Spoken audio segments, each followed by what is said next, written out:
Welcome to the Double Dribble Podcast with Dubin and Dakil. That's Jared Dubin, author of Last Night in Basketball. Make sure you're subscribing to his newsletter. I'm Mo Dakil, write for Bleacher Report. Check out the videos I'm doing on Offside, as well as getting ready to sign up for the app. When that app drops, that's where all those videos are going to go. Make sure you're checking out all your favorite creators, Jason Concepcion, myself, Kofi Abuhe, everybody coming through across the board. Make sure you're checking us out on Offside. And yeah, man, we got a lot of fun stuff going. But more importantly, make sure you subscribe to this podcast. Leave us 5-star reviews. Remember, folks, I'm looking for 5 million. How many? We're at 10. No. I'm looking for, we need to get the reviews up, folks. Please leave us a review. I've seen the comments. Appreciate you guys jumping in the comments as well. All of this helps.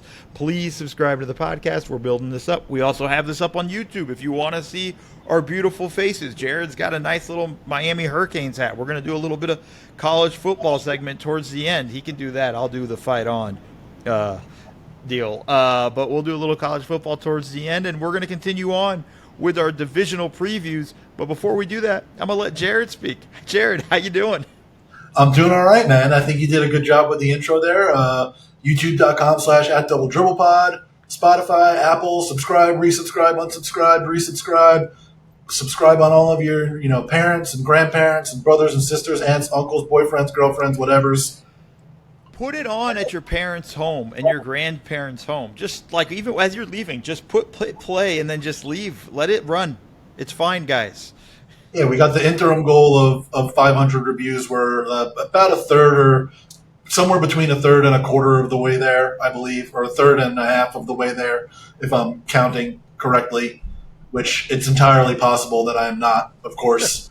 But we're on our way, and then the goal after that is 5 million, and I think that one is slightly more attainable than we may have thought even a week ago. I think we're going to get there pretty quickly. Yeah, I mean, just we can make it happen.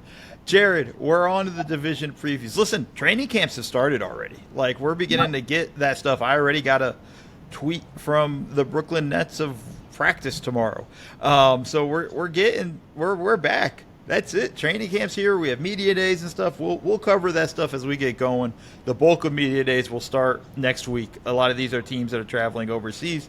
But to continue on with what we're doing, the divisional previews, and we're going to dive in to the Southwest preview. Jared, what do you got?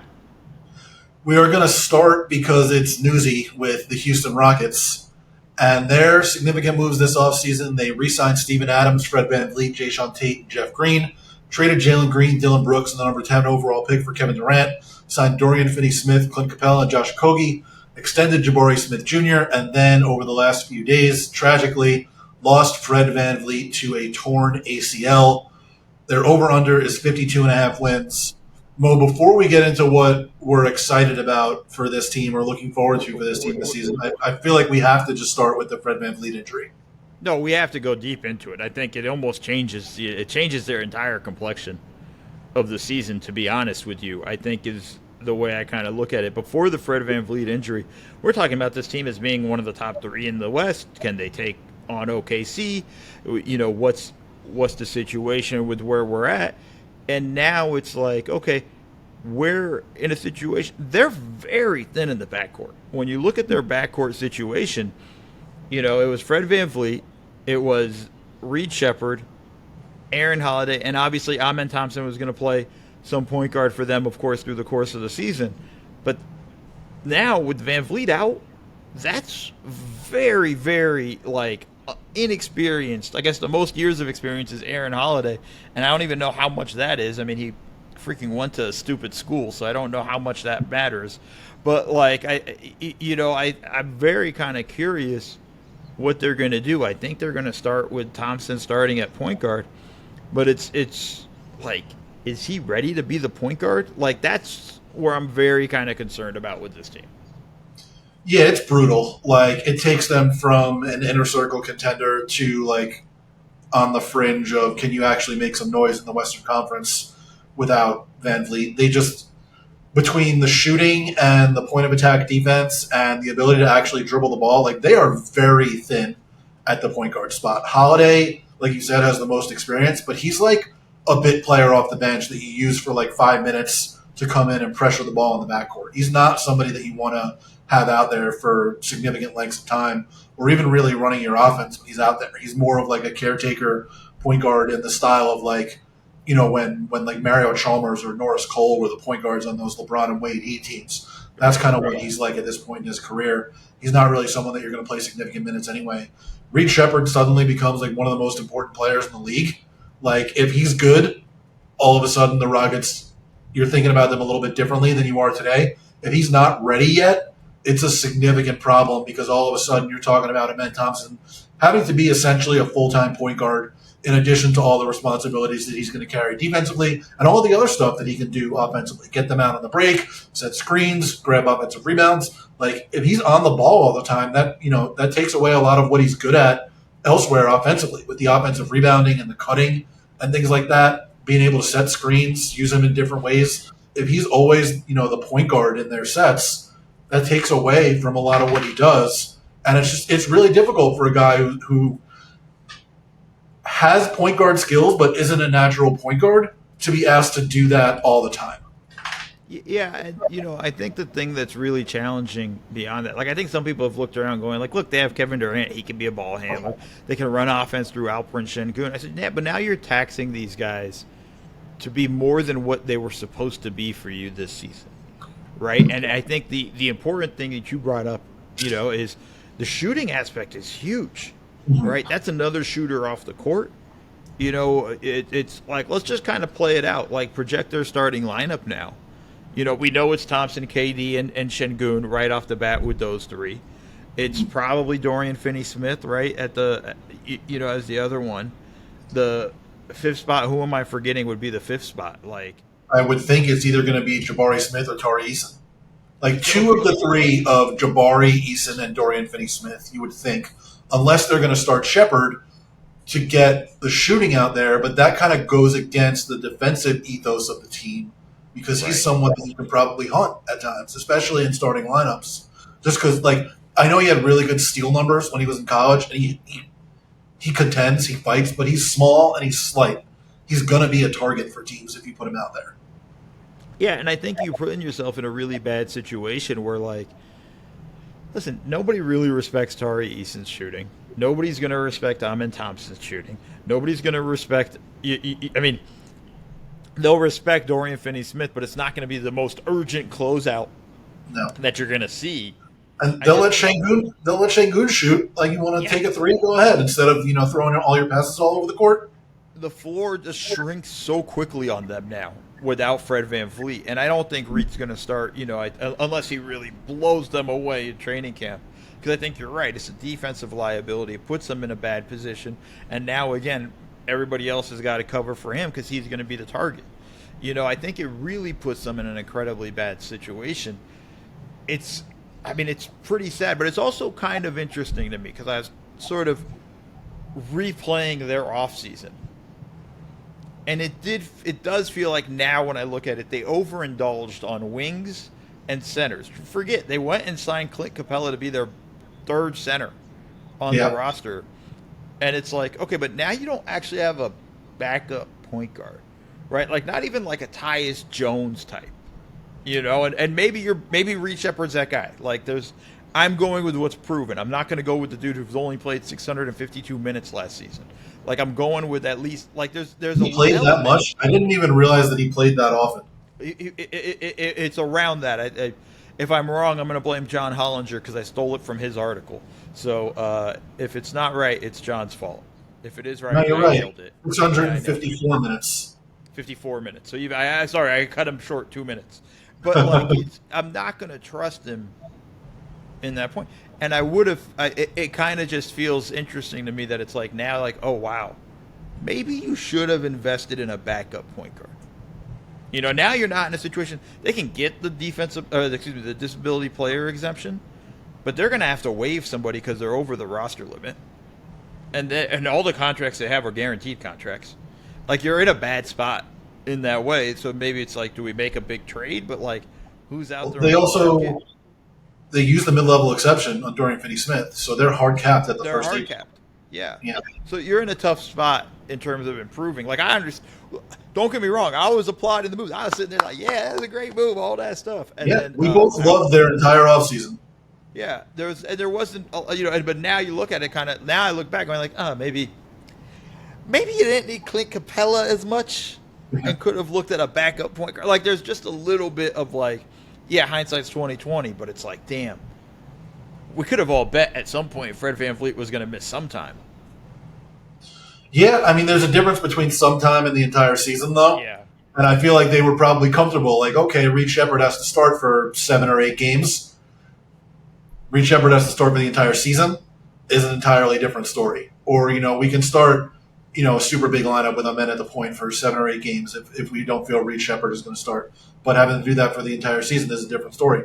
The shooting, obviously, is a big thing. Shepherd can replicate the shooting, but then you don't have the defense.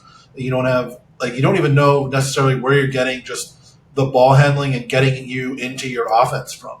Like, Amen Thompson is a great passer, especially in the open court, but also in the half court. You don't know how he handles, like, bringing the ball up and initiating your offense on a consistent basis. Like, you don't know because you never asked him to do it before. It's entirely possible he can. Entirely possible he can't. And you don't want to tax KD, like you said. Obviously, you can run a lot through Şengün at the top of the key, but he's also not bringing the ball up the floor and initiating your offense. Like, you have someone else do that so you can get him the ball near the top so you don't have to tax him either. It's difficult, and there are trade-offs and all the different options for them. I would imagine that as long as things are going well for them by the deadline, you'll see them make some sort of move for a point guard just because you need more options than what you have. But, man, it sucks because this was ready to be, the second, third best team in the West, and one of the teams that really had a shot at knocking the Thunder down. And it's just really hard to see that without VanVleet, even if you might have thought that he was like the weakest link on the team just because he can't really get to the basket anymore. He doesn't finish well when he's there. He's on the smaller side. He's on the older side. But they really needed him, as you can see now that they don't have him. So now that we've thoroughly depressed Houston Rockets fans, Yeah. I mean it's a bit frustrating. I understand for them, but let's go into hey Jared. Yeah, I mean, I'm excited. Like, I think, higher than you are on Reed Shepherd. So I'm excited to see what the Rockets have in him. Like, obviously, we know he's a great shooter. Is he going to shoot, 45% from three or whatever he did when he was in college? Probably not. But can he shoot in the high 30s, low 40s? I think so. He's a really, really good shooter. He was a great free throw shooter in college. He made a bunch of his shots, obviously, during his rookie season. I'm excited to see what they have in him. And he's going to get extended run whether he starts or not. We're going to see what he has. Yeah, and I understand it, and I understand the excitement for him, and we are going to get to see those opportunities. But I also I'm curious to see what it looks like December and January when he's like it's a problem defensively, if it is, and how will Udoka handle that? Will he immediately just pull? Hey, I can't play him, man. I'm going to start playing Aaron Holiday over him. And, I cannot stress this enough. He went to one of the dumbest schools you can go to. But, I honestly, I don't know how that plays out. For me, what I'm most excited about, it actually hasn't changed. The VanVleet injury doesn't really change it too much. It kind of just makes it look a little bit different. I'm excited about it. Amen Thompson. Everything about Amen Thompson. I feel like that goes unsaid for me. I've said several times that he's my favorite player in the league to watch. Yeah, I mean, his athleticism is so absurd, where it's like, he does stuff, and you're just like, whoa.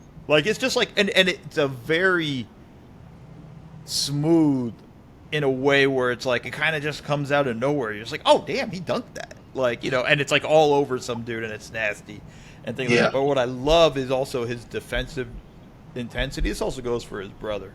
But, at the defensive intensity that they bring, and things like that. I'm excited for that. I'm excited to watch his growth.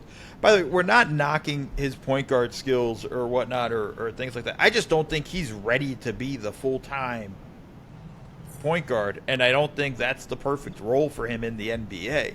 And I think, this is going to be an interesting year to see, like, he's either going to prove me wrong or right in that regards, but he's still a ball player. Like, he's still a hell of a player in a way where I think, like, yeah, like, that's the dude I'm most excited to watch this season. Yeah, he is a pterodactyl that moves at the speed of a cheetah, which is obviously insane. I'm not doubting, obviously, the point guard-esque skills either. I do think it'll be interesting to see how much they ask him to do that kind of stuff. And even if he fails at it, I think it's a worthwhile experiment because it'll help him develop the type of on-ball skills that he's going to need to be successful throughout the rest of his career. Something we talked about, like the Giannis point guard experiment when Jason Kidd was the coach in Milwaukee. We've talked about this before. It wasn't particularly successful, but Giannis is a very good passer for his position now and a very good playmaker. And if Amen Thompson takes this role as the point guard, even if it doesn't go as well as it possibly can, even if it quote unquote fails, it's going to make him a better player and a better passer the more they ask him to do. It just may not be the best thing for the Rockets this year. But no matter what he does, I am always excited to watch him. Like I've said several times, he's my favorite player in the league to watch right now. He moves at a different speed and with a different intensity and ferocity than almost everybody else in the league. So I knew that we were eventually going to talk about this, so I didn't put him as the number one thing because I am kind of excited to see Shepard. By the way, neither of us mentioned Kevin Durant on this team. Like we know what he is. We know what he is. Like this isn't even a shot at KD. Like we know what KD brings to the table. I almost feel bad for KD because it's kind of his. I shouldn't say it's his legacy. It's my opinion of him to a degree here. But the last few years, he's felt more like a mercenary than than like an ultimate like Hall of Famer, which he's gonna be. I love his game, the way he plays. It's fun to watch him. His effortlessness, the way to score is just like is so it's poetry in motion. But like I'm not gonna lie to you, I'm more excited for the young guys at this point. We've had I don't know what if it's like 20 years of KD, but it damn near feels like it. Like I'm kind of like, all right, we know what we're gonna get from KD. Yeah, we definitely know what we're going to get from KD. The Rockets know what they're going to get from KD, and it's exactly what they thought they were getting and what they need to get from him, and they may need to get it at an even higher level now. Quickly on Shepard, too, I think that he needs to show that he's gotten stronger and that he can finish inside the arc. He didn't shoot great from three, but that'll come around. But he shot, I think he might have shot under 40% on twos last year, if I'm remembering correctly, or in the low 40s. And that's just not tenable, at least not unless you're a great defender like VanVleet is, or was at his peak and is still a very good one. You got to be able to finish inside the arc better than he did. But what are you not looking forward to or worried about with this team? I mean, it sucks. This is going to be a thing I'm going to say probably multiple times this episode. I mean, it's the spacing. Yeah. Like I just feel like it's going to be really hard to find space with this team. No matter where they let Şengün operate, in the post, high post, whatever, with the lack of shooting that they're going to have on the floor. It wasn't like they had an abundance of shooting before the VanVleet injury. But they had enough that you felt like the floor could be spread. Now it gets a little more difficult, in that area, and it'll be easier to defend. And that might not even show up as much in the regular season as it will in the playoffs. But, like, the shrinking of the floor. Like, just think about it this way with Amen Thompson. If his shooting hasn't taking a giant leap forward, which would be a shocker in the sense of, like, he might have gotten better as a shooter, but he's not going to be to the point where teams are going to go over the ball screens with him. They're just going to constantly go under and make him, have to prove it. And I feel like that's such a concern for me, and that's kind of the thing where I'm just like, that's what I'm most worried about is how will they create and engineer spacing, because Şengün needs space, KD's going to need space. I think a Şengün KD pick and roll and just action between the two of those guys is going to be fun, but like it's going to get clogged so quickly. I'm not sure where it goes. Yeah, I had the same thing, like the spacing or just the half court offense in general, and it's crazy. Like, they get KD, and we're like, okay, they've solved their biggest issue, particularly in the playoffs. Things are going to be a little bit looser now. They have someone that they can go to in those half court situations that can go get you a bucket, and they still have that. But it's crazy that you remove one shooter slash ball handler, and things look so much different on that end of the court. Like, it's not that I'm worried necessarily, but like my radar is up for the idea that like maybe they're not going to be a top 10 offense like we thought they could be with KD there. Like maybe they're going to be the 14th best offense in the league. And is that good enough? Yeah, and I want to throw one more thing I'm not looking forward to this season is, and I'm going to be guilty of it, by the way. Let me just. I'm going to be part of the problem, folks. Yeah, I know. I look at myself in the mirror and I tell you all the time, I cause a lot of my own mistakes. The amount of like they have all these pieces, they can make a big trade. We already hear Simmons already lining up the, if Giannis isn't happy in December, like we're kind of like there's gonna be a lot of chatter, and I'm kind of not looking forward to that. Especially like they can make the big move to get Giannis. And I'm not sure if that's something I feel like I feel like we're gonna get that, and it's just gonna be really just a waste of space. We are definitely going to get that, like no question. We are also probably going to get speculation about Kevin Durant extension not having happened yet. KD in the final year of his contract. We saw what that looked like the last time he was in the final year of his contract. It wasn't pretty. But obviously, this is the first year with a new team as opposed to the third year with that team, and clearly agitating because of the personal dynamics there. You would think that that's going to be better in this situation, but the contract year KD stuff could get interesting as well, for sure. Yeah, it can get pretty ugly with where we're going. Jared, where are you going with predictions? I had it all teed up. My prediction was going to be they're going to be the 2 seed in the West, even though I do think Denver's going to be really good. I thought that the Rockets were better set up for regular season success. Now I have they're no longer the biggest threat to the Thunder. Okay. Denver, like it hurt because this is all the stuff we're preparing, and then we had all this stuff ready, like. I had all the divisions written out with all their moves, all my excited, worried prediction, and it was like they're the big, they're going to be the 2 seed, and now I'm just flipping it. Like Denver's going to be the 2. They could even drop down to the 4 or something like that. Like could Minnesota be better than them in the regular season? It takes the wind out of the sails. Yeah. Okay. My prediction is they're actually going to be a fighting to stay out of the play-in. I think they're going to be in the 6-7. Like they might slip into the play-in. Even just look, the Western Conference is so damn tough. Honestly, like it's a brutal conference. Night in and night out, you're playing a team. Even the bad teams, even the tanking teams, have a ton of talent that can beat you on a random night. And I feel like that's going to be a problem for them. I think. Am I putting too much weight in Fred VanVleet? Wait a second. Maybe. Can the Jazz actually beat you on a random night? Do they have a ton of talent? They can, especially early in the year. Early in the year, they can before they trade Lauri Markkanen. But like early in the year, they possibly can. But like once they're getting ready into tank mode, no. But like early on they can. But the West is just so stacked. Like I feel like this is one of those things. You mentioned Minnesota. And I see your pup ready to pop on here. You mentioned Minnesota's, going to get a little bit more pop. This opens up a door for the Lakers. This opens up a door, for teams that we thought weren't in the top 3. Like, hey, there's a spot now in that 3rd spot, and I feel like that's going to be a massive problem for them. I just think, they're gonna fall off here, man. I think they're going to be in a tough position, and possibly playing to stay out of the play-in tournament. Yeah, I mean, the plan is a little bit farther than I would go, but, that's why this is the prediction section, Like,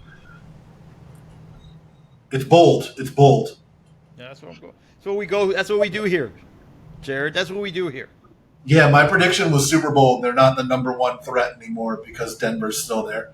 My, Where my dog was like spinning me around in my chair right now. there we go. We're So going. It's where are we going next? let's go to the Dallas Mavericks, who incredibly landed the number one pick in the draft, drafted Cooper Ready. Flag, and they also drafted Ryan Nembhard, Andrew Nembhard's brother. Re-signed Kyrie Irving and Dante Exum, signed D'Angelo Russell, very recently signed Dennis Smith Jr., extended Daniel Gafford and PJ Washington. Their over-under is 41.5 wins. Mo, I wonder what we're both going to be excited for here. I think we're not going to be excited about the same thing. Really? You're not going to pick Cooper Flag? I am not picking Cooper Flag. Okay, let's hear it then. I'm excited for Anthony Davis. I want to see him. Oh, God. I'm excited. I want to see healthy Anthony Davis. I know he had eye surgery recently and during the summer and things like that. But like when he's healthy, Jared, he's a beast. There's no arguing that. Like when he's ready to roll, he's a tough ass player. Like I want to see him kind of have a healthy season. And this is kind of what I'm most looking for. Your dog is the way your dog looks at you. It's so cute and it's so adorable.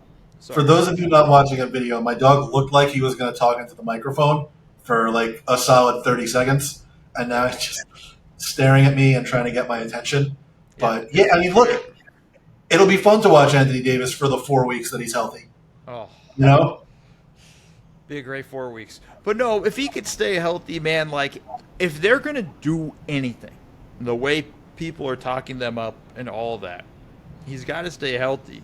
And if he stays healthy, like, and they're where people think they can be as a team, I think they're in a interesting position, and we'll be talking about him having one of the best seasons of the year, and I think that's going to be the more interesting part of the stuff. This is what I'm most looking forward to.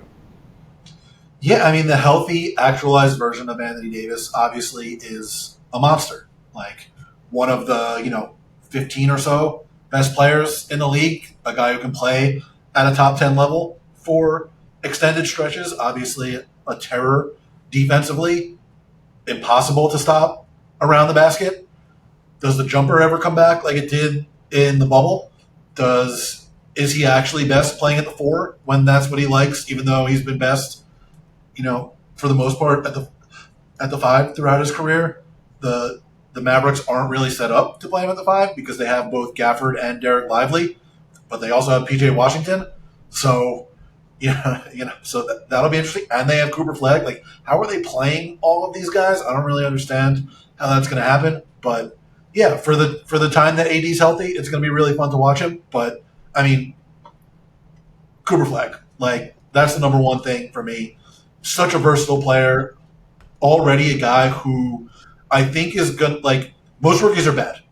Even number one picks most of the time are bad because his best skill coming into the league is his defense and his ability, particularly to play team defense. I think he's going to be a positive value force from day one, as long as he's not terrible offensively and he has more than enough skill to be good offensively right away.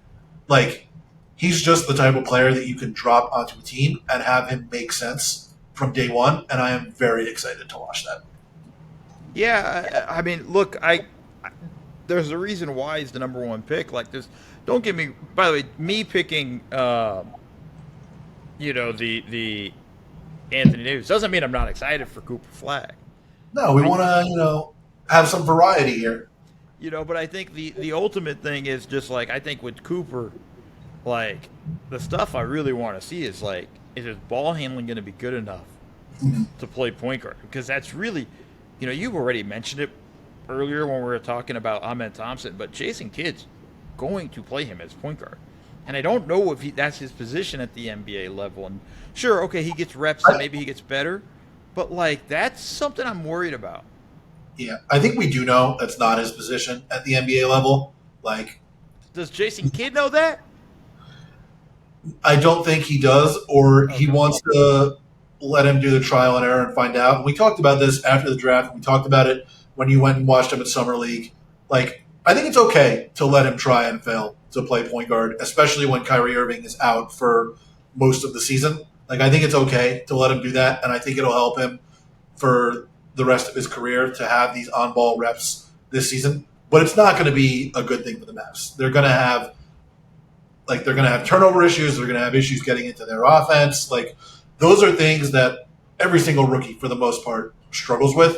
And when it's a rookie playing a position that's probably not his actual position, probably going to struggle even more, especially when you're a team that's going to have spacing issues because you're playing a center and then a forward who doesn't really shoot very well, and then probably PJ Washington at the 3 when the only time he shot it really well was like in their run to the finals.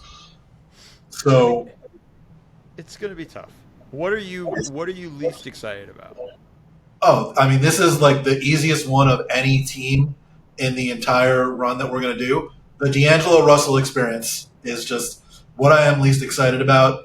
He is one of my least favorite players to watch in the league. There's going to be 5 games this year where it's like, oh my God, D'Lo went off for 40. Everybody was sleeping on D'Lo. I can't believe the Mavs got him for so little. And nobody's going to pay attention to the other 77 games where he's taking things off the table every single night.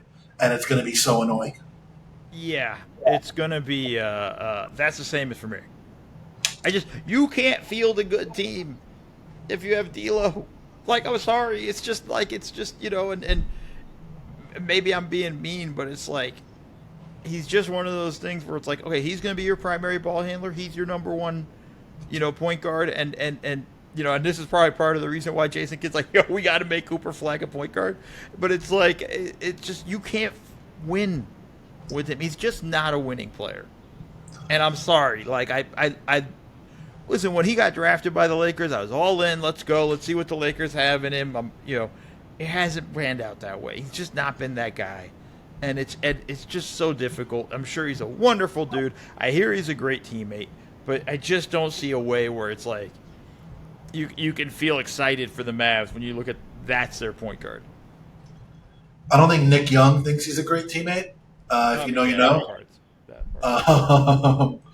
But, yeah, I mean, I'm in the same boat. I've never seen a player whose discrepancy between impact and amount of stands is quite as large. The D'Angelo Russell stands that are out there on social media, it's wild. But yeah, I don't think we need to go. Everybody has stands now. Yeah, but he's got way more of them than you would expect given the level of impact that he's able to have on the court. Yeah, but that's how it goes. I don't think we need to discuss too much more about that. What's your prediction? My prediction, they're really going to struggle early. I think they'll pick it up as late, but I look at them as a play-in team. Not really more than that. I don't think Kyrie's coming back. If he does, it's going to be a little bit too late for them to really make a big run. But I think they're a play-in team in the West. So you mentioned my prediction in there. I don't think we're going to see Kyrie this year. He had his surgery in late March. There was already a video of him talking during the summer about not coming back until he's like more than 100% healthy. This is a guy who is now in his mid-30s and coming off a torn ACL. And I don't think they're going to there are a lot of people that are like super high on them. I feel like this 40.5 over-under that I mentioned is pretty high for a team that's not going to have any ball handling. Like, I feel like you're drawing dead. 41.5. I feel like you're drawing dead offensively in the NBA when you don't have good point guard play. And I can't imagine that they're going to have good point guard play. Like, are they really going to be that good defensively that they're an above 500 team?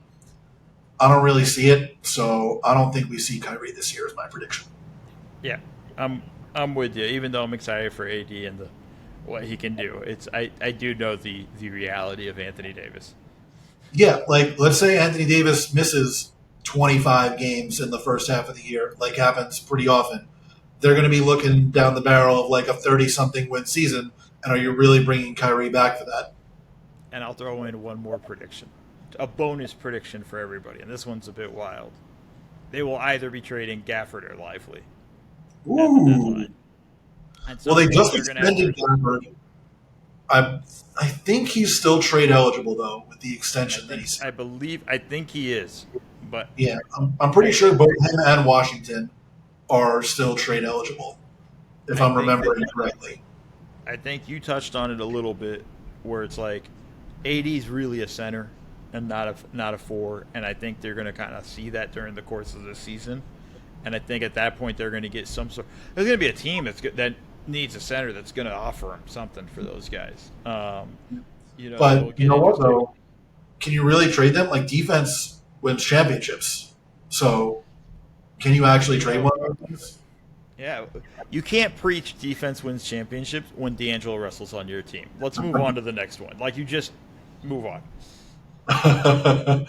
The Memphis Grizzlies, significant moves this offseason, traded Desmond Bane for Kentavious Caldwell-Pope, Cole Anthony, 4 first-round picks in a swap. Then they waived Cole Anthony, traded up to select Cedric Coward, renegotiated and extended Jaren Jackson Jr., re-signed Santi Aldama and Cam Spencer, signed Ty Jerome and Jock Landale.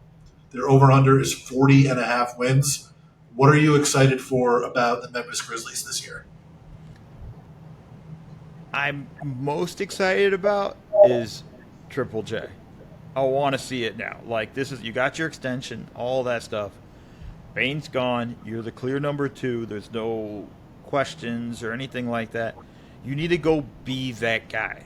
Doesn't mean I think he can be, because he still commits a ton of fouls. Still, has questionable with rebounds. He's a defensive player of the year type candidate pretty regularly. But I want to see it now. I'm tired of talking about it in theory. Right? He's over the past few years, he's been able to expand his game a ton because the injuries, and they're like, hey, we're just going to kind of play and play through you. Now I need to see it pay off in some way where I feel like, all right, the past few years, you've really kind of developed your game. Yeah, I loved what he did last year. Obviously, an all-star, shot 38%, I think, from 3. The development of his power post game with that lefty hook shot and the spin counter that he has been fantastic over the last couple of years. Obviously, we know all the things that he can do defensively. Cut down on the fouls a very little bit so that he can stay on the court more often. So very excited about him as well. The thing I'm excited for is an expanded role for Aldama, who is one of my sneaky, I really like this guys in the league. I wrote about it a few different times last year. He's someone who's just gotten better every season and done more on offense, particularly every season. Shot a career high from 3. Did more stuff on the ball. Did more stuff as a passer. Needs to improve defensively. Still, there was that argument between him and Bane last year about whether he was ever going to try on defense. That got caught in the cameras. I can't remember when, but I think it was shortly before Taylor Jenkins got fired. It was 2 or 3 games before they had a really bad run, so everybody was fighting with everybody. But yes, yeah, but there is room for him to improve defensively for sure. But I want to see what he's going to do with an expanded role. I feel like he's probably going to start at the 3. When he came into the league, he was a guy who played the 4 and the 5. Now he plays the 3 and the 4. Which is an interesting positional migration that doesn't really happen for guys these days. They usually move up the positional scale rather than down. But he's expanded what he can do with the ball in his hands, and he's expanded what he can do just in general offensively. So I want to see what happens there. I'm excited about that. I like Aldama. He always kind of comes up with it in the big shot at the right moment type of situation. The ball tends to find him in those opportunities, and his ability to knock down the 3 ball, I think it opens up things for this Grizzlies team. I like it. I like that pick for you. I think him kind of getting the contract he got now, he's got to be juiced up. This is a fun time for him. I'm really interested. In general, this team is a team where I can't fully predict what they're going to be yet. In a way, there's so many things I have questions about, but I'm excited to see how it kind of works itself out. It's so different now, this team. It's crazy you remove one guy, how much differently you think about a team, but that's what happens when it's the second or third best guy on the team. But with one more thing with Aldama, has to keep the beard. He looks very strange when he's clean shaven. a man with a beard says. And the mustache is terrible. There are only like 4 people in the world that should be able to have a mustache. It's like Tom Selleck, Nick Offerman, Sam Elliott, and then you have to leave one just because there might be one guy floating around out there somewhere in the ether that should have a mustache. Everybody else. Like Reed Shepherd's mustache. He was I did not like Reed Shepherd's mustache. Season. Even Adams, when he very quickly had the mustache, was like, okay, but he is another guy who looks better with the beard. Everybody looks better with a beard than a mustache, except for like 4 guys, like I said. So he's got to keep the beard. He looks strange, clean shaven, and the mustache is not a good look for him. So keep the beard, keep getting better on offense for sure. What is the thing that you're most worried about or not looking forward to for this team? I don't know if I really have anything that I'm that worried about with them. It's health at the end of the day. Like, they've been so snake bitten across the board. You know, like, I want to see, and I'm worried I want to see Ja have a fully healthy year and see if he can beat Ja Morant again. You know, I don't know. I know I'm cheating because I don't really have a thing I'm most worried about. Well, I can go on that because my thing is, like, are we ever going to see that version of Ja Morant again? Like, there we go. That's what I'm worried about. Like, is he going to be an All-NBA guy again? Is he going to get to the rim as quickly and as easily as he did again and finish as well as he did again and get to the line as often as he did again? Is he going to ever get back to making the outside shot with any degree of consistency? Is he ever going to stay on the court with any degree of consistency? Like, a lot of the theory of this team depends on him and Triple J being the actualized versions of themselves. Right. And if he can't be that guy, it's a much different team than you think it's supposed to be. I'm scrolling because you brought up mustaches, and I should probably send you what I was doing during the pandemic. Oh God! And keep all of this in. Keep all of this. During the pandemic, like between the time that Rudy Gobert got COVID and then when the NBA came back at the end of July, I grew an absolutely massive beard. Like, I didn't shave from the day that Gobert got COVID until the day that they restarted in the bubble, whatever it was, like July 25th or 31st or whatever it was. My beard was like down to like here. It was crazy. And I had to get my driver's license renewed during that time. So my driver's license picture now has a beard that, like, in the square picture, my beard goes below the square. Well, I've sent you the picture. This is just for you. This doesn't get shown on the podcast. Oh, God. Or on the YouTube stream. Oh, no. It's going through my Tom Selleck face. Yeah. And it, like, good. Keep it. It had like a weird little deal there. Yeah, no, it hung off my lip a little bit. What? Sorry, Memphis fans, we kind of screwed you. What's your predictions for Memphis? I'm going to take the under on this 40.5 wins. I feel like they might be the first team out of the plan. I feel like, here's the thing: if they were an Eastern Conference team, I'd be like, "Oh, this team has some sneaky stuff here. They could be a playoff team." But it's like they don't. Again, it comes down to in the West. This is going to be an incredibly tough run, and I want to say the craziest prediction, but I don't think it's actually going to happen. My craziest prediction is, okay, we're gonna trade Ja this year, but it's not going to happen, and that stuff's not going to happen during the season. They just traded Bane. Like, they're not going to trade him right away. Yeah, I know. By the way, we didn't discuss the Ty Jerome thing at all. I feel like we should touch on that at least. Like, it is interesting. So if and when Ja does miss time, they do have 2 options now in Jerome and Scottie Pippen Jr. to either play in place of him, or I think both of them can play next to him at times. It gets a little dicey defensively if you have Jerome and Ja next to each other. I was going to say, I don't know if you could play those two together defensively. It's just become your defense becomes such a shit show with those two in the backcourt. Like, it's not it really becomes untenable, I think, defensively, no matter how much they're giving you on offense.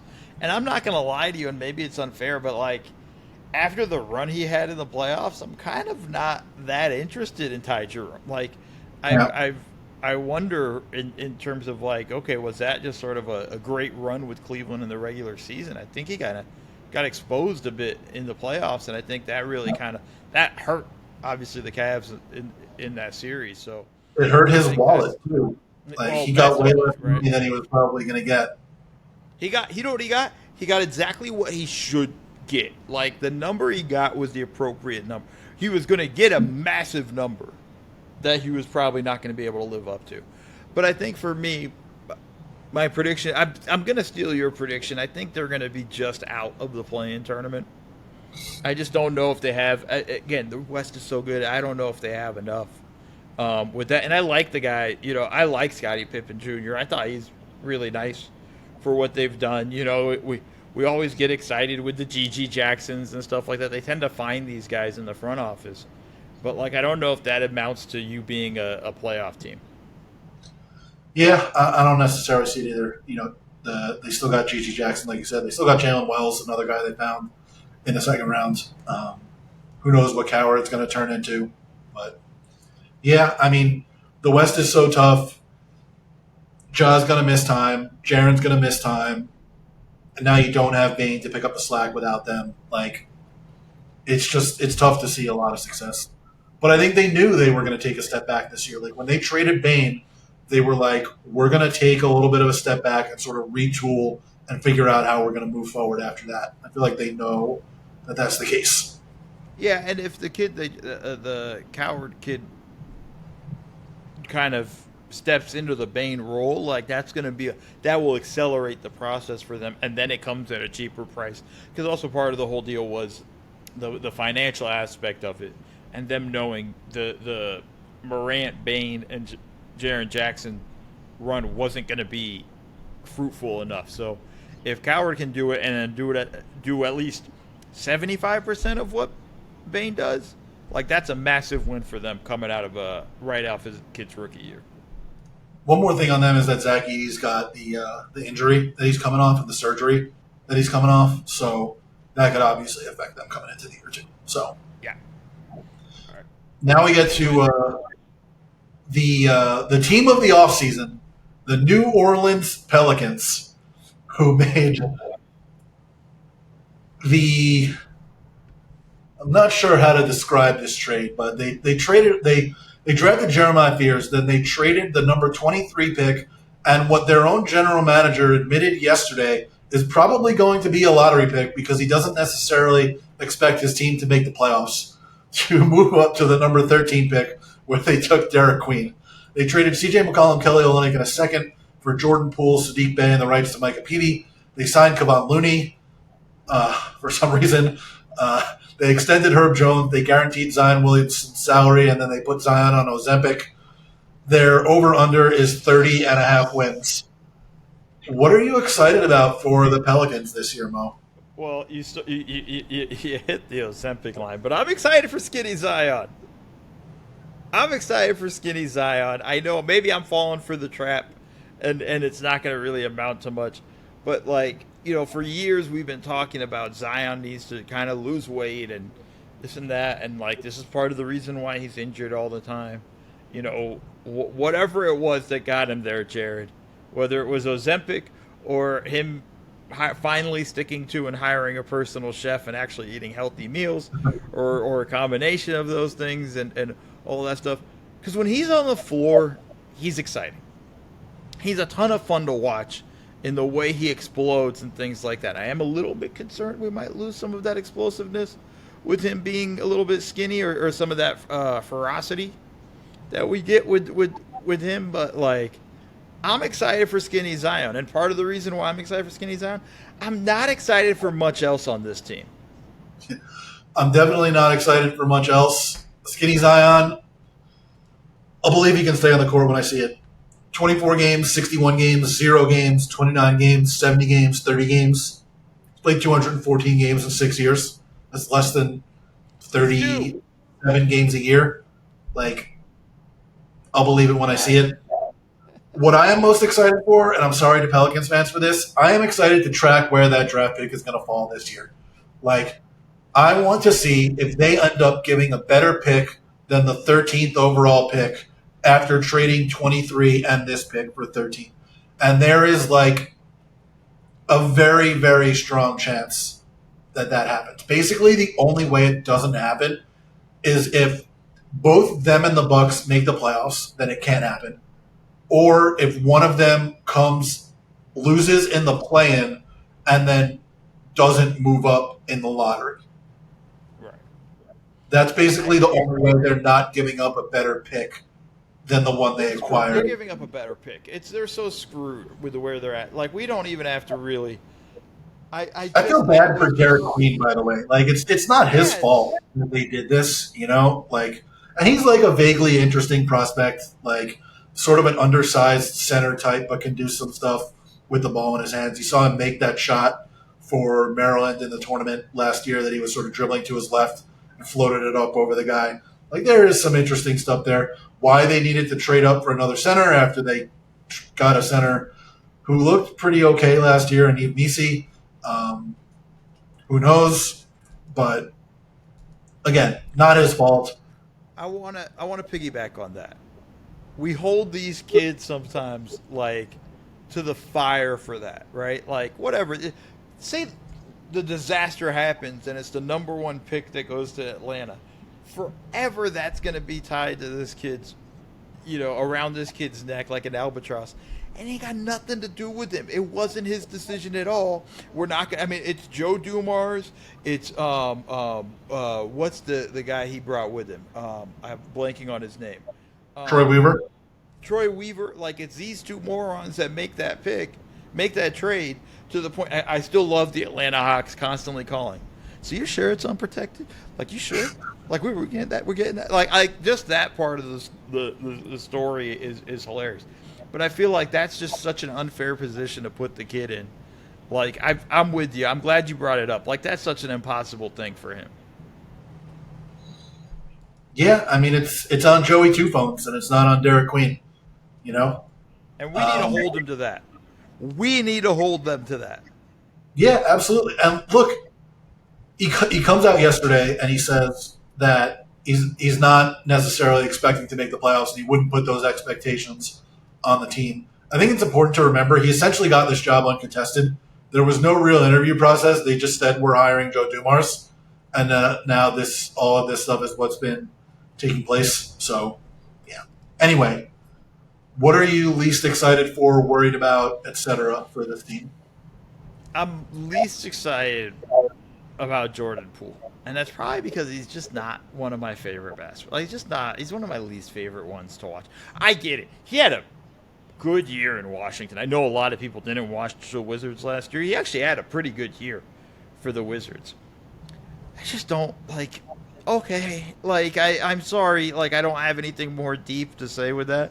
It's just whatever team he's going to be on is going to enter in my least excited part of that stuff. Like, I just don't have any sort of, I just don't think he's that good. Like, I think he's the player type, everything. I'm just like, I didn't understand the trade for, moving CJ McCollum for him. I didn't like any of it. I'm not a Poole guy. Neither am I. I had the same thing, the Jordan Poole experience on this team. I understand they need another ball handler, a point guard with DeJounte Murray likely out for a significant portion of the year after he tore his Achilles last season. I feel like you could have done it at a lower cost. You could have done it in a different way. Like, it's just not a player that I enjoy watching. Like, in a similar way to D'Angelo Russell, it's just when that guy's on your team, I'm probably not going to enjoy watching your team. Yeah. It's a hate watch. Is it a hate? Like, I feel like a hate watch is something that, like, you like watching because you hate watching it. This is more like I just hate watching it. It's a begrudging, like, I gotta watch this because I gotta pay attention to every team in the league. and this dude sucks. And I don't mean that he's a good basketball player, folks. I don't mean it like that. But just like it's not an He's experience I literally really one of enjoy the watching. top 0.5% of basketball players in the world. Yeah, But he's not fun for us in particular to watch because we're basketball snobs. right. It's at snobs all the way, 100%. Like we could say it in full regard. If you're just watching for entertainment value and you want to see someone like go try to get buckets, like I'm sure you can find him entertaining. We're not really watching for that, so it's not going to be for us. Anyway, I know it seems like we're probably giving the Pelicans the short shrift here because we're not talking too much about them and we're ragging on them the entire time, but they kind of deserve it. It's going to be your whole off season. It's going to be your whole year. Yeah. What is your prediction for this team? I think. I mean, besides, I think them being a pretty bad team this season. I think they're going to blame Willie Green, scapegoat him, and let him go mid-season. That's a good one. I should have thought of that, honestly. That's a really good one, and I'm jealous that I didn't think of that. Gotcha. Yeah, I was ready to go the under on 30.5 wins because I think they're going to be bad. But 30.5 is so low. Like, I'm trying to remember how many wins they had last year.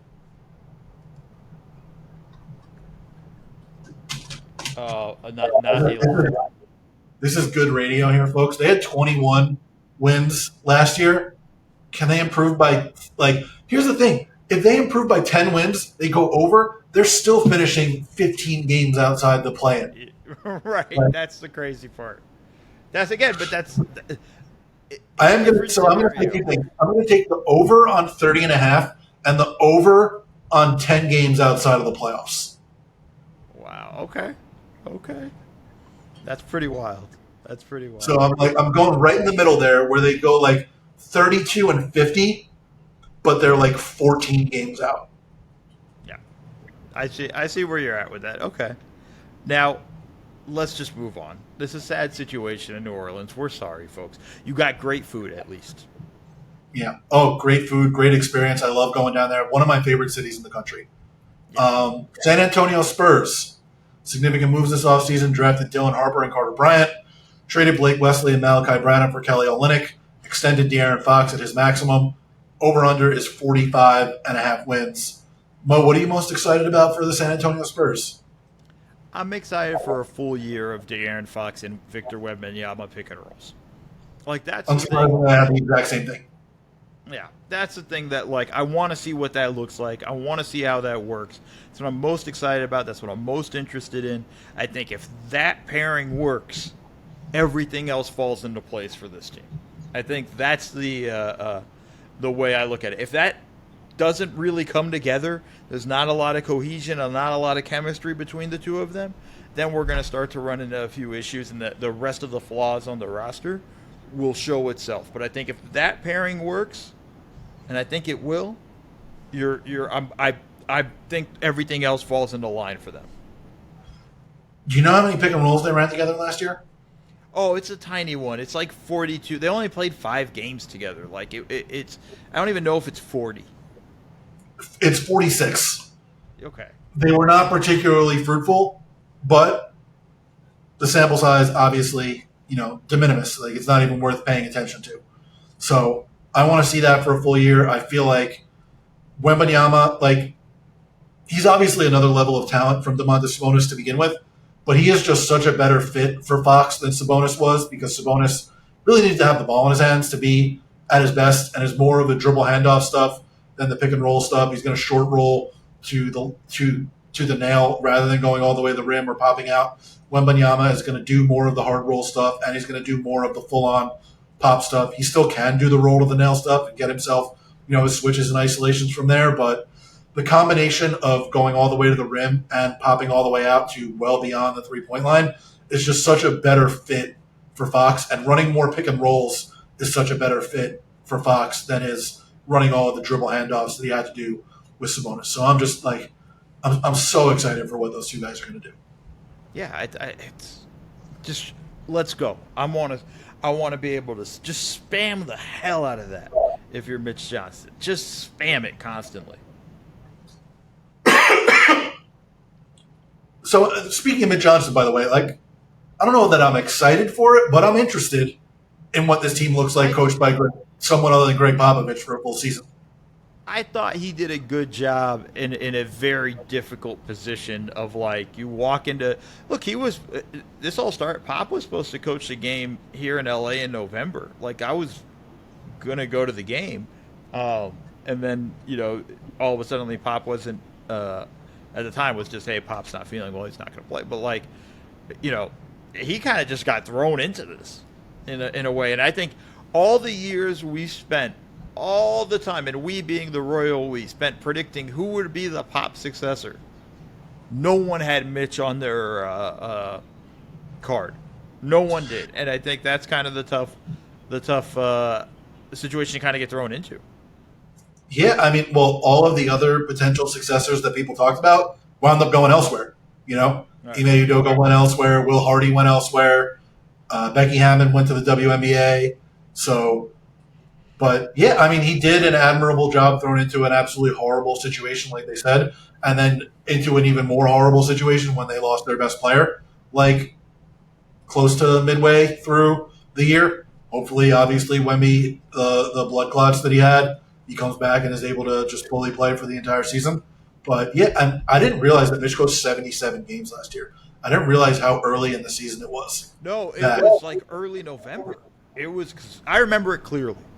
Because I was like, I go to the San Antonio Spurs games, not even for the games, to catch up with guys like Brett Brown, who I absolutely love. Like so it was like I was pissed. Like for whatever reason, I couldn't make it, and then I got the news, and I was like, oh shit.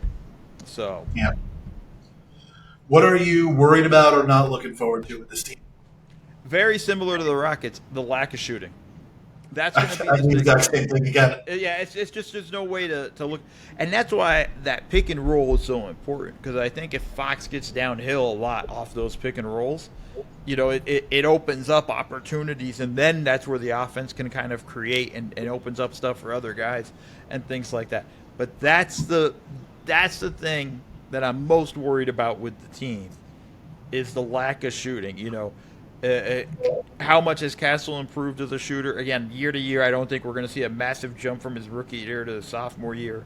Dylan Harper, we'll see what he does, but again, not quite a shooter. I know Carter can shoot it a little bit, but I'm not sure if that's going to be enough across the board. That's a team. The shooting part is where I'm very concerned about. Yeah, like I said, I had the exact same thing. Like 3 lead guards that aren't great shooters. Like Fox had the one season where he shot it really well from 3, but has otherwise been shaky and inconsistent, I guess I would say is the best way to describe it. Like there are games where he really gets going from deep and he's a pretty good mid-range shooter. We don't really know yet if Castle or Harper will develop that sort of off the bounce shooting game. I think in particular the lack of like pull-up 3-point shooting could be an issue for them. Like, do they have guys that can make some spot ups like Devin Vassell and Keldon Johnson, and maybe, like you said, maybe Carter can make some shots. It is Carter, right? I'm not imagining that. Yeah. Carter Bryant. But yeah, maybe he can make some shots. We'll see how that goes. The defense in Summer League from Carter Bryant was insane. We'll see what he could do offensively. But I do feel like at this point in the league, you need pull-up shooting. And Fox has it near the elbows, but isn't always good enough at making them from 3. And then the other 2 lead ball handlers they have aren't really guys that you would expect to make pull-up 3s either. Obviously, Wemby creates a lot of space for that kind of stuff, and we'll see how they're able to take advantage of that. But that's the one thing that sticks out to me as a relative weakness. Yeah, I mean it's just clear. There's no real way to debate it beyond that, and it's we'll see how they'll be able to handle it. But again, it goes back to why that pick and roll is going to be so important. That pairing. Yeah. What's your prediction? I have them as a solid play-in team. I don't think they. I think they take a pretty big leap forward. I don't think they make the playoffs outright. I could see them getting in through the play-in, but I have them as a play-in team. I think they're going to have. I think if you get a full year of Wemby, I just think the defense on that team is so crazy tough, right? Like I think it's going to be extremely difficult to score on them. We know what the numbers are when Wemby's on the floor defensively. I mean, this is probably going to be the first year he wins Defensive Player of the Year. I have them as a solid, like, they're in the play-in to me. Yeah, I'm with you. They're, 7, 8, something like that. We'll see where they come in the play-in, but I'm in full agreement that they wind up in the play-in. I think despite winding up in the play-in, this is going to be the first time that Wemby finishes top 5 in MVP. That's my prediction. There you go. The first of many, most likely, if we get full healthy Wemby. So first that's a of good one. very, very many, as long as he stays healthy, which obviously is a question for a guy that size. But This is going to be the first time that he does it. I think especially if they get to like the 7th seed and it's like, oh my God, they improved by 14 wins or whatever it is, then it's going to be like, all right, it's full on, wheels up. This guy is the Defensive Player of the Year. He's one of the 5 best players in the league, and they're going to put him on a lot of MVP ballots. Yes, I agree with you on that.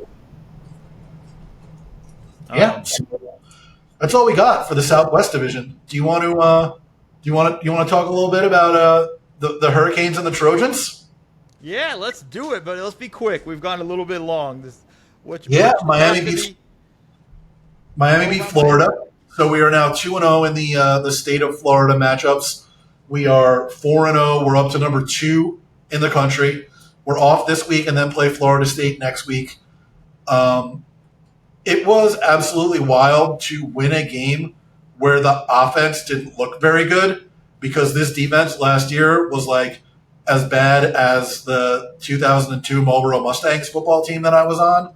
And they cost us a shot in the playoffs. Like, I will say, like, if this year's team had last year's quarterback, like if we had Cam Ward this year, we would somehow win like 6 national championships at once. That's how good this team would be this year, because like the rest of the team is better, but Carson Beck is not Cam Ward. And if we had this defense last year, we like the playoff, like get out of here, we would have won the national championship. Yeah. Like the fact that Ruben Bain, who is now like he plays defense and he's in like the top 5 in Heisman odds, which makes no sense. I like that. He's the best defensive player in the country. If him and Akeem Mesidor, who were both hurt last year, were playing like they are now, oh my God, I can't even imagine how good last year's team would have been. And we would have had no problem with Syracuse and Georgia Tech and losing those 2 horrible games. Like, it was our own fault that we didn't make the playoffs last year. But this year's team, it's a culture shock going from last year's offense to this year's offense. But it's even more of a culture shock going from last year's defense to this year's defense, but in the good way. And now we got this bye week, and then we got Florida State next week. Probably going to be College game day. Probably going to be a top 10 matchup, if not a top 5 matchup. Going to be awesome. Okay, Roland. I remember those days when my team was in the top 5. USC did its job. First off, we're in this weird position, right? So we play Michigan State incredibly late. It is 11 p.m. East Coast game, 8 p.m. West Coast. Let me put it this way: halftime. Wait. So you admit now that 11 p.m. is incredibly late for y'all soft asses, for you softies. Okay, I was there. I had no problems, but like halftime wasn't till like 10 p.m.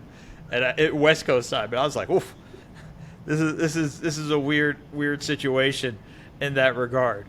Pulled it out for the most part, pretty good. We let it get close with a stupid penalty on 4th down that led to another drive of Michigan State. They score, then we fumble the next possession and they score off that, make it a 1-score game, and then we close it out, which is, by the way, if you followed SC last year, we couldn't close out games. Like, this would be a game we'd blow, even at home. So we get the win at home, and now we have the weird thing of we go from the 11 p.m. Eastern game to a 12:30 or the 12 o'clock big noon game the next Saturday against the University of Illinois, who got smacked by University of Indiana. And that actually worries me. Like, I never want to play a team that's supposed to be good that got completely demolished the next week. I'm always like, oh, man, they're going to be so pissed. They're going to try so much harder the next week. Like, you know, it's a bit concerning. And then, just to understand, that's 9 a.m. West Coast time. So it's going to be a bit challenging for the Trojans. I think we're like 5.5-point favorites or something in this game. But I am looking at this as a very much a trap game for my beloved Trojans. But one name to keep an eye on, just keep an eye on that Jaden Mayava kid, QB, doing a great job so far, man. I mean, and the receivers, right? The two receivers? What's that? The two receivers? Yeah, well, Lane didn't play last game, and I'm pretty sure he's going to play this game against Illinois. Mekhi Lemon was phenomenal in this game against Michigan State. Like, makes just big plays. Like, I love watching that kid. This team's a fun team to root for. Like, you know, we have those teams from time to time that, like, it's just like, yeah, I root for them because of laundry, but, like, I don't really like these guys. And this team, like, I'm like, yo, I like these. Like, I like the heart and fight these guys are showing. So hopefully we can pull it out on Saturday. And, yeah, that's kind of that's our college football update, I guess. Yeah, I will say, so my brother went to Indiana, and I know he listens sometimes, so I got to correct you. It's Indiana University and not University of Indiana. Their quarterback is getting rumored as like the number one pick in the draft, Fernando Mendoza. He was a guy who Miami was also considering going after in the transfer portal. He's really good, man. So I wouldn't feel too bad about Illinois getting torn up by them because that dude is very, very good.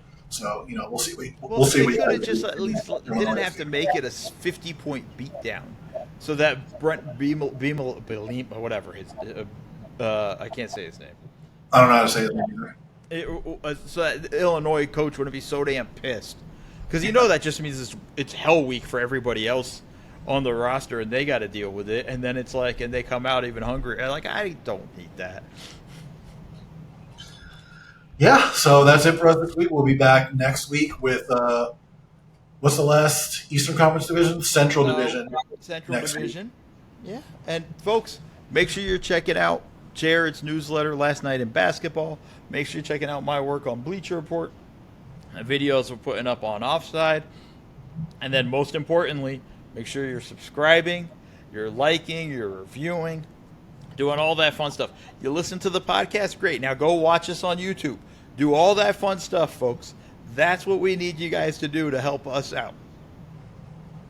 Absolutely. Thank you for listening to the Double Dribble Podcast. See y'all.